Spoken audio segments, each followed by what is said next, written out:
Hello and welcome to my second podcast, this one with a bit of video. And I have the absolutely gorgeous Dahlia that has come to join me all the way from Leeds. Hi there, Dahlia.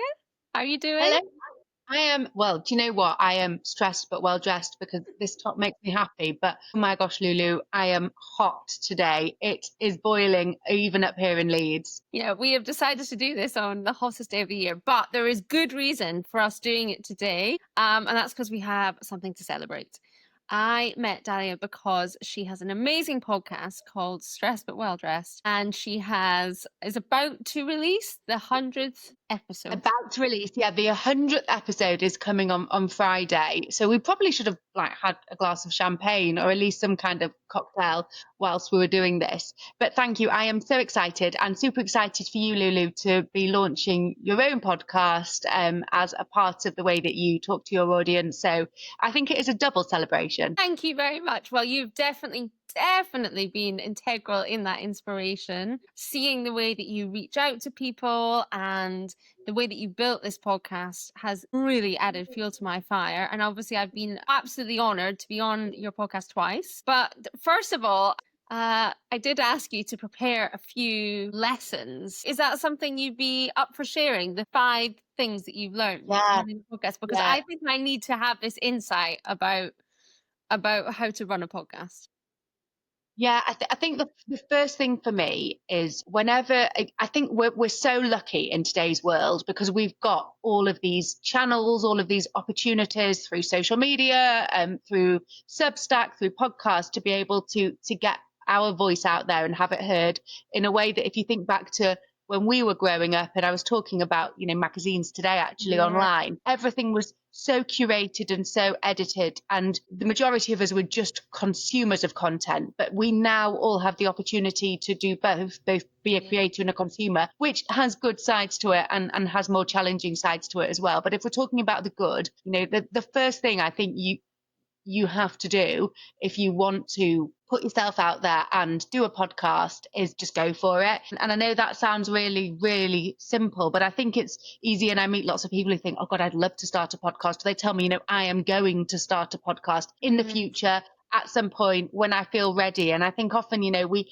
have these ideas about what we want to do and we pin them into the future and we almost bet on a future version of ourselves that will be confident enough to do that. And I think the first thing that you have to do is you just have to try it. You have to go for it. So yes, spend a little bit of time, and I'll talk less about the technical and more about the kind of psychological opportunities to start a podcast and what it means. But I think, once you've investigated a little bit of tech, the majority of the reasons people don't start is because they just don't want to put their voice out there. And, they've got this burning desire, but there's this cringe that holds them back. So I think my first piece of advice is don't bet on your future self, bet on your current self and start it now. Oh, that's fantastic. And what was that moment for you that you were like, why did it become your present day? What was the moment that made you go, I'm just going to crack on? Yeah, I'd always worked for big organisations and I got made redundant in the beginning of 2023, completely unexpected. And it did quite honestly knock me for 6 from a confidence perspective. We talk about identity.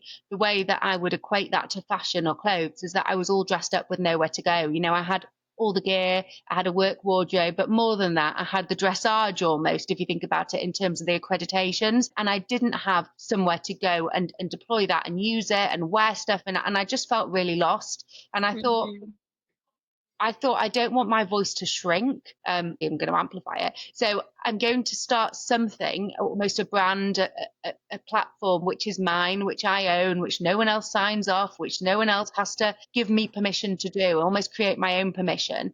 And Stressed But Well Dressed was that. But it was also so much more than that, really, because I was so stressed in that moment. And what I talk about is well dressed being a mindset. And through the podcast, through the amazing people I've met, it's been a learning journey for me. And it's actually helped me in terms of balance and getting to that more well-dressed growth mindset. So I think that for me was the trigger. And I think there was always, you want to do something, you've got an opportunity to put something out there, all of those things, why someone might want to start a podcast. But I think it's so easy to have all of that ambition, but then the last hurdle, which is getting over yourself and just doing it, is the one that often holds us back. Yeah, it's so true. I mean, I think that I've been wanting to do this for absolute years, and obviously I've got a bit of a platform already. And it was the fact that I took the leap into Substack, which has this opportunity for me to do the podcast. But I was like, the technical side of thing kind of overwhelms me. So how can I have the path of least resistance and at least do something and it not be perfect? But I do think that being around someone like yourself has been that inspiration for me. Was there someone that you had, like, was there a podcast that you looked at or a host or anyone that you kind of listened to and it inspired you? I listen to podcasts that are very, very different to the one I do. So I listen to two podcasts, which are Scott Galloway and Adam Grant. So they're very much about kind of thought leadership, like psychology, and then in the business world as well. And I am very loyal to them, and I will admit, haven't listened or do listen to others, but those are the ones I stick with. I think for me, actually, that the funniest thing, and I told her this, is that the guest that I've got coming on my 100th show is Joe Elvin, who was the editor of Glamour. And there's a huge story behind that, super exciting. But when I was made redundant, I actually listened to a podcast that Joe Elvin had done with, I think, Anna Whitehouse at the time, about her redundancy from Glamour. And for me, there's so much shame and so much emotion that comes when you get made redundant. If anyone's listening and they've been made redundant, they'll know how it feels. And having someone who to me had always been so iconic talking so openly about it and just being honest was so inspirational. And I think the second tip is to realize that podcasting is a very different medium to other mediums. So, you know, we're taught to consume so much so quickly. We talk about social media and you could be looking at someone trying to sell you skincare and then someone parading an outfit in front of you and then like an image of a geopolitical conflict all within a 20-second period. And we become desensitized to information. But podcasts are so intimate because, you know, they're in your ear. It's a conversation. You're listening to it and you can't, it's very difficult to listen to something else or consume something else of that kind of digital content at the same time. So you do it whilst you're walking the dog or going for a run or traveling or folding laundry or whatever it is you're doing. So there's, I think, a real intimacy to podcasts. And that means that, you know, when you're starting it, if your listens are lower than you're seeing, if you've got an Instagram platform or whatever it is, you're asking for a much bigger percentage of people's time and attention. So I think it's worrying less about the analytics at first and just really continuing to go and build. So is that your second tip? That's probably my second tip. Don't worry about how many people are listening to it. Think more about the amount of time they're spending listening to each episode and really think about how you can capture their attention throughout the episodes and how long you want them to be. You know, some people recommend a podcast episode to me of something that's 3 hours long and actually you just think that the commitment that is needed to continue that over a 3-hour period, unless you're on a plane or something, is significant. So just think about length. I always try and do 30 minutes because I think that's a dog walk, isn't it? It's or a run. That's a manageable amount of time. Yeah, that's fantastic advice. And I'm taking note. Taking note. Third piece of advice is obviously think about who you want on the podcast, whether you want it to be yourself or whether you want it to be guests, and be relentless about this. So I have to just, before you even dive in, I have to say this is the thing that has inspired me more than anything, Dahlia, is your ability, the guests you've had on, your ability to reach out, to know who you want. Tell me more about that, because I've found it incredible. I think be specific about who you want and why you want them. And I talked about the fact that podcasts democratize voices. It doesn't always have to be the most famous person in an industry, because I think generally most people have a phenomenal story to tell if you can just tap into them and what they want to share. So I think really listen to what and think about why you want people on your podcast, what value they'd add, what you'd be asking for them to share in terms of information. All of that's really important. And just being mindful that, you know, it's not about exploiting if you think they have an amazing story. It's about making them comfortable with sharing it in the right way. But I also think don't discount people because they don't have huge credentials attached to their name. Again, they might have something fantastic to share. I think someone said, I listened to an amazing podcast about building your podcast, and they said if everyone you're asking to come on your podcast is saying yes, you're not stretching yourself enough, which I thought was very interesting. They said you should go for the no's in terms of guests. And I was embarrassed to ask certain people in case they said no, because you know how mortifying if someone says no to being on your podcast. But I will admit, some of the people who've come on I asked 3 or 4 times, and it might be that they don't notice the request, or it's not the right time for them, or it's not something they want to focus on at the time. But I think, obviously don't stalk people, but be, if there's someone that you want on, really make the case for it and think about why you want them on and give them the why as well. But don't be hold back from asking someone because you think they're going to say no. That's a reason to ask them. It is incredible. And do you generally use LinkedIn to get in touch with people? Like, I think about where they're most active and they're going to see it. So LinkedIn is generally how I've got so many people, but Instagram's been really good for getting people as well. And I always think it's useful to recommend a friend too. So if someone's been on, I ask them to recommend someone else. Who else do you think would be great to be on it? Can you introduce me? All of those things, just kind of build out your network and keep the connections. And sometimes it won't be immediate. It will be kind of in 6 months' time, they'll think of someone or they'll recommend someone. And actually, I have quite a lot of people asking me now, which is great. But I think, again, just think about the themes that you want on it. So don't be dictated to by people who want to come on your podcast. Think about actually your listeners, what's going to engage them, which episodes they resonate the most with, and therefore which themes are important. Okay, so be bold with who you're asking and keep bold. Yeah, definitely. Right. What else have you learned? What's your So what have we got? We've got kind of fear the cringe and do it anyway. get started? Let's go. We've got to get started. Be bold. Don't worry too much about having hundreds of thousands of people listening to it. Okay, the next one is be consistent. So set yourself a goal in terms of like how frequently you want to release a podcast and hold yourself to account to that. And I think for me, I didn't know at the beginning, I'll be honest. I only wanted to release one podcast.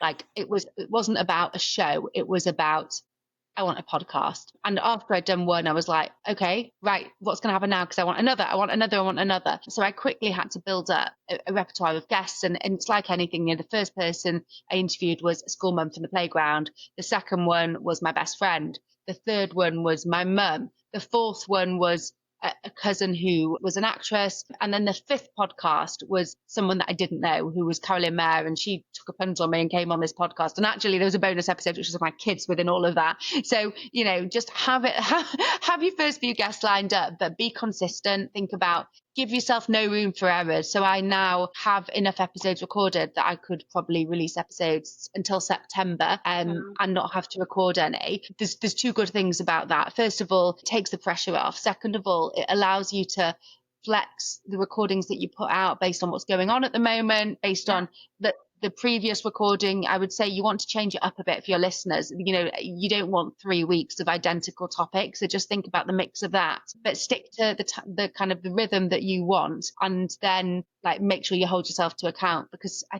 don't know what the drop-off rate is, but there's a huge amount of people who say they want to launch a podcast show, do 6 episodes, and then kind of so set yourself up for success in that way. I wish I'd have been more planned in terms of my guests. Mine was a bit rolling and evolving, and now I'm much clearer about kind of what I'm going to do and when. I think that takes time. I mean, at the moment, I'm just rolling with the punches and seeing what happens. But I know that everyone that I bring on, I'm intrigued and curious about. And I think that hopefully the people that intrigue me will then speak to the wider audience. But I think that I love that your mum came on. What did you learn about your mum during? I learned a lot about my mum is an amazing businesswoman. She has worked in so many different organisations, so many different countries, and run her own organisation for a long time as well. And it was really nice to hear her story from her perspective, stuff that kind of when I was growing up, and I remember it from my perspective, seeing it through her lens, which are the questions that you don't always get to ask her. And I actually said to someone before she came on, oh, is it a bit cringe, my mum coming on? And this woman, unfortunately, her mum was very poorly, and she said, you know what, I would have given anything to be able to interview my mum in this way. So that for me was really, really massive. Amazing. And I think the fifth tip that I would say is, like anything, it can be all consuming. You want to promote it all the time, you want to do everything. Decide how much time you're willing to give to it, how important it's going to be for you, and kind of commit to that, because it can take over your life, as all of these social media things can. So, decide why you're doing it, what the purpose of it is, and stick to that. I'm not very good at that one. Well, I think when you're running your own business, it all bleeds over, and it takes a lot of energy to be very boundaried. But I think even having that intention, and I've found just blocking out times at times when I'm working on things in my calendar has really helped me to stay more boundaried.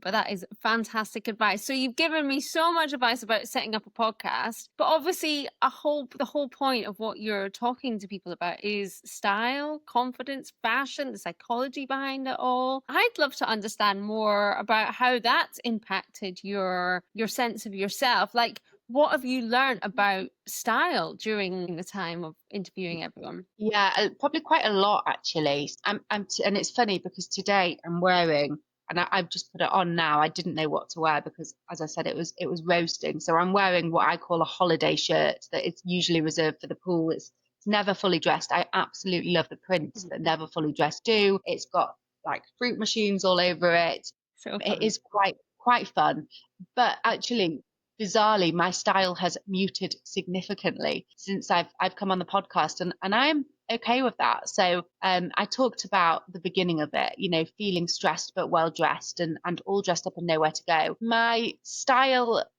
a couple of years ago was a little bit outrageous, I would probably say. And I mean, we're not crazy outrageous, but lots of big prints, lots of look at me things, lots of big like colours and really bold. But actually, before I got made redundant, I was working for an organisation that didn't necessarily feel like it was somewhere that I belonged. And I have realised through the podcast, through the conversations, because so many people talk about clothing in relation to identity and belonging and validation, I was choosing clothes that stood me out rather than allowed me to fit in, but stood me out because I actually wanted to distance myself from the culture of the organisation, and I wanted to be seen as different. So was I 100% comfortable in what I was wearing? I mean, I wasn't uncomfortable, but I knew that they were kind of shock and awe pieces to some extent. Shock and awe in a work environment is still relatively work appropriate. But I think I've actually relaxed into myself through the podcast. I've built my inner confidence. And actually, that means that I don't necessarily need all of those look at me pieces that I felt like I needed previously. And my everyday is a lot more relaxed. I feel really comfortable and really good in like a t-shirt and blazer and jeans and like nice loafers, or that sounds really boring, but it doesn't have to feel as, I guess, orchestrated as it was Style. before. Yeah, styled's probably the right word. And I think for me, there's a piece that actually I've kind of relaxed into myself through doing this. It's been a massive opportunity to learn about me. I've had to get far more comfortable with sharing parts of myself, my life online that I hadn't before. That's about having the voice, right? And about kind of opening up to people and building that rapport that you need to kind of connect with the guests, but also to connect with the listeners of the show. And through that, I do feel more confident in who I am. And perhaps that's why the clothes don't need to do as much of the talking. Really interesting. Really interesting. I think it's one of those things of how do we get to a point where we feel a sense of peace within ourselves and, like you say, Yeah. relax into ourselves. And, you know, knowing that we have the clothes in our wardrobe that can take us through these into our life and feel ready for those different moments. But I think it's fascinating that obviously clothing has been a part of your journey of either standing out or fitting in, or it's been something that's obviously been so integral to you and feeling at peace. But I'm really pleased to hear that you've settled into yourself more. Do you feel I like think wearing more of your wardrobe, like, is or less? I've definitely got less clothes than I had before. So I did a huge overhaul of my wardrobe last year. So I think I'm wearing more, but I have less. So I'm being more considered maybe in what I wear. But I'm definitely trying to shop my wardrobe more. And I think that is a theme I see from so many people. You know, I've talked about it a lot on the podcast. I had Tiffany Dark come on and talk about the work she's doing in terms of rule of five and sustainability. And that is one of the most popular episodes because I think it's that rule of five in terms of only buying 5 things a year that are new and really making good choices about where they come from, what fabrics they are, is something that a lot of people make sense and they've chosen to embrace. So I think I've probably got less and I'm wearing that more. So yes. Amazing. Yeah, Tiffany Dark's really inspiring. Is there a style tip that you learned during your time over the 100 episodes that has stuck out for you? Do you know what my biggest tip that I talk about is we talk a lot about from like a mindset perspective, we talk a lot about you've got to get in your discomfort to grow. And I know I've just talked about it, in terms of launching the podcast. Feel the fear, feel the cringe, and do it anyway. Kind of move into that area of uncomfortable, like be there and then grow and grow and grow. I think the biggest thing for me is to do that in every area of your life apart from clothing, because the most important thing for me in clothing is being physically comfortable, and that is about actually feeling good in what you're wearing and not having clothing that distracts you from feeling good. So many people talk to me about, I always ask most memorable fashion moment, and I get some beautiful ones, some amazing moments, but so many people also talk about a moment where they chose something that looked great but they physically sat in discomfort. And we all know what a distraction it is when you don't physically feel at ease in what you're wearing. And I always think the best thing that you can do, actually, from a clothing perspective, is not sit in your discomfort, because it will just be a massive distraction. Case in point, we went on camera and I was like, Loulou, I hate the dress I'm wearing. And you had to wait 2 minutes for me to go up and change, because I knew if I felt uncomfortable in what I was wearing, I wouldn't have been in a mindset where I would have been as kind of conscious about the conversation, because I'd have been looking at the camera, like hating how it looked, wondering if it looked awkward. And I think don't sit in physical discomfort in what you wear is the most important thing. If you've got something that you put it on and you're second guessing yourself, just get rid of it. Yeah, I think it's so important. I talk a lot, as you know, about, listening to your alarm words. And I think so often people ignore them. Oh, it'll do, it's fine, it should be good enough. It was fine for me last time. And I love the fact that you went and changed, because I would rather someone was just actually stood up for themselves really in that moment and said, I want to do a good job for you, and therefore I want to feel comfortable in myself. And I think so often we ignore it. We really, really do. And I think nowadays there's so many amazing brands out there that can help you feel more comfortable, that you don't have to put up with it. Yeah, totally agree. And I think that don't settle is important, actually, not just from physical discomfort, but I think from an online perspective, we buy so much online now. And I always worry or kind of think that if you buy 2 or 3 tops online, it's that third top that you think, I'll just keep it because returning it's too difficult, which is the one that you'd have handed back in the changing room, or maybe 2 of them. And I think, if you're buying stuff online, do not settle. It's still got to be something that you would want to wear when you wake up tomorrow over everything else you've got already. Yeah. Have you found from shopping less that how you shop has changed, or do you feel, are you stepping into more stores, or do you feel like you're still doing a lot of online? I think before I would have bought pieces, not really knowing why I was going to wear them or what they were going to go with. And now I'm thinking more about what do I own and what do I need. And the bit that has come up loads, and actually I think you might have said it, Loulou, when we were on a podcast before, is, you should be buying things that take you towards the person that you want to be. So how do I see myself now? How do I want to see myself kind of grow in the future? And therefore, how do I want to dress? And really thinking about that. Amazing. Right. Slight change of tack. I want to ask you, what have you not given yourself credit for doing these 100 podcasts? I think that the stamina, probably. Mm-hmm. And the stamina of kind of carrying on doing it, and all of the thinking time I've put into it. I think I do so much in a week. I'm working from Monday to Thursday on my day job in consultancy, and then Friday is my day for this. And I've got 2 young kids, and that I sometimes think, I look back over a period of 6 weeks and I'm like, gosh, I've launched 6 podcasts, I've recorded, I don't know how many podcasts, maybe like 5 or 6 podcasts. I've done my job. I've managed to keep 2 people alive. Like, probably just the combination of the parts. And I really felt it actually a few weeks ago. I was just at the point where I was exhausted, and I went away for 3 nights with some friends, and it was just the breath, literally the breath that I needed to not think for 3 days about anything apart from being in the present, not planning anything, not thinking that I had to contact anyone, not wondering when I was going to fit something in, just enjoying being in the present, and also being literally bitten alive by mosquitoes. It was not a good look. But No. I think we forget how much we do and how busy we are, how many different plates we are spinning at one time. So I think probably haven't given myself enough credit for all of that. I don't know how you get it all done. I mean, I think it's absolutely incredible. Anyone that's listening to this, you will not be getting a podcast once a week from me, because I know I can't manage it. But I think It's important though, isn't it, to be clear about what, as we said before, what are your boundaries, what are you willing to do, what are you willing to not do as well, and giving yourself the permission to do that, and also not feeling bad if something doesn't get posted on time or a newsletter doesn't go out or whatever it is, because it's not the end of the world. No, it really isn't. It really isn't. So tell me a little bit about your dreams for the future for the podcast. Like, do you have a dream guest? What would you like to be doing this full time? Like, what are we plotting here?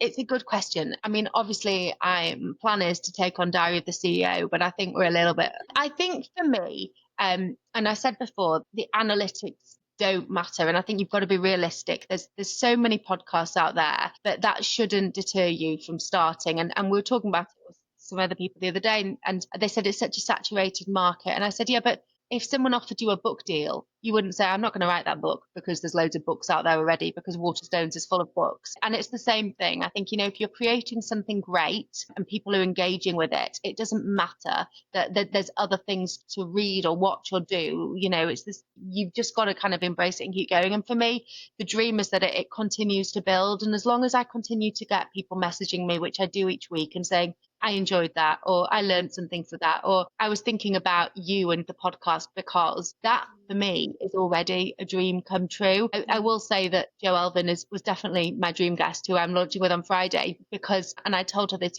glamour for me was so, I loved magazines growing up, everything from, Girl Talk, Twinkle, Bunty, Sugar, Ms, Just 17, and then like the Glamour, the Cosmopolitan, the Company. When I was getting married, it was like the treat of wedding magazines. So I loved, and obviously all of like Grazia and Heat and Now and all those absolute like trash magazines of the time. But I loved magazines. So I think for me, she was the first guest I wanted to interview, and she turned out to be my 100th, but I'm happy with that. So it has enabled me in so many ways to achieve so many dreams. I think I don't quite know what I want it to be, but if it keeps kind of fulfilling me in this way, that's good enough for me.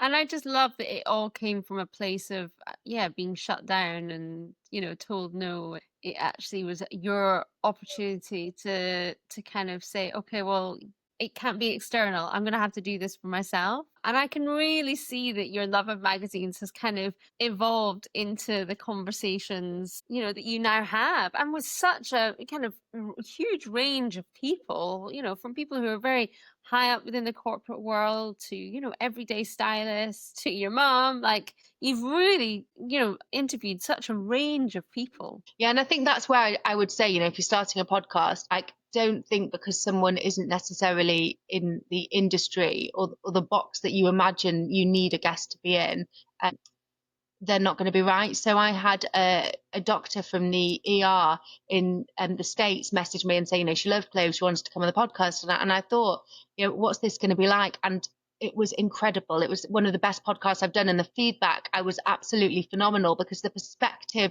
that she brought to dress and trust and how they link on it was just something that I was mind blown by it. And I think that's the other thing, if you're doing a podcast and you're learning something from it, it doesn't matter if one person listens to it or 100 people or 1,000 people or 1,000,000 people. It matters if you've taken something from it. Yeah, it's such good advice. I was going to ask you who was the most surprising guest. So that feels really fitting. Yeah, I mean, I think the incredible thing about it is we all get dressed. So, yeah. You could essentially interview everyone because everyone's got a relationship with clothes. I think that was fantastic. I think Cindy Gallop was absolutely phenomenal as well. She said something very shocking on the podcast, which she said in a TED talk, and I won't say it because listen to the podcast with her and you'll work out, you'll know exactly which line it is. But I think she really made me think. But do you know what? I would say every guest has made me think in a different way, and that's the important thing. Yeah, I love how Cindy Gallop really embraces her sensuality, sexuality, is unapologetically horny, like, and powerful. Like she is, the way she also will go on, say yes to any way that she can get her message out there.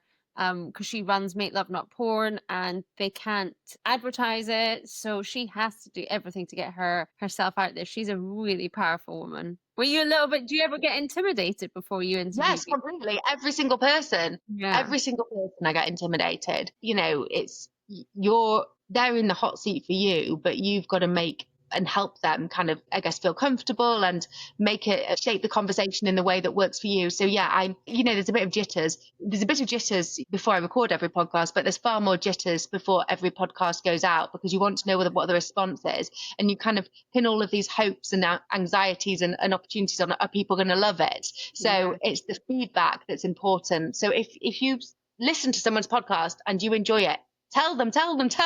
Yeah, great advice. Well, I feel like, I mean, we're hitting half an hour. I'm going to have to take your advice and feel like this is the moment to kind of wrap things up. I have to ask you, I have to throw your question that you ask every guest to yourself. Are you stressed or are you well dressed? I'm probably the most stressed person that I know, and everyone tells me that. But more and more, kind of through this, everything that I'm doing, I am trying to get into a well-dressed state of mind, which is for me the important thing. And Yeah, what is every it? day. Tell me a bit more about what a well-dressed state of mind is. What would you say? I guess for me, well dressed is about setting yourself up for success. And it's about it's feeling good in whatever situation you're in. It's feeling, and I always say, whatever you're wearing, whatever you're doing, well dressed is a mindset. I'm good to go. I'm well dressed. I'm in a good place. I feel like I've got what I need, whether it's experience, whether it's confidence, whether it's the clothes, whether it's a combination of all of those, whether it's support. I feel good today. So I guess every day it's about making a conscious decision to say, I'm going to wake up every day and I'm going to feel well dressed. Amazing. Well, I'm so glad the podcast brought us together and that I can call you my friend. I'm very grateful for that. I find you so inspiring. And as I said, I don't know how you get it all done, but keep sharing your advice and connecting us with these incredible minds and reminding us to, be intentional about dressing and for it to not feel frivolous. And I think that's what I love about what you're sharing, is that it is something that is really important and that we mustn't feel guilty about looking good. Yeah, we absolutely. In fact, someone told me, one of the guests told me, that it is absolutely crucial for our kind of development that we allow ourselves to feel good and we recognize that, and it's not narcissistic at all. So I definitely agree with that. Loulou, thank you so much for having me on the podcast. I love the conversations around, we did a Christmas special, but you also came on and talked about how you use language and words as part of your styling, and having been through your workshop as well, I know how powerful it can be. So again, keep on going. I'm excited to see what's to come. Thank you. Thanks for coming on. See you soon.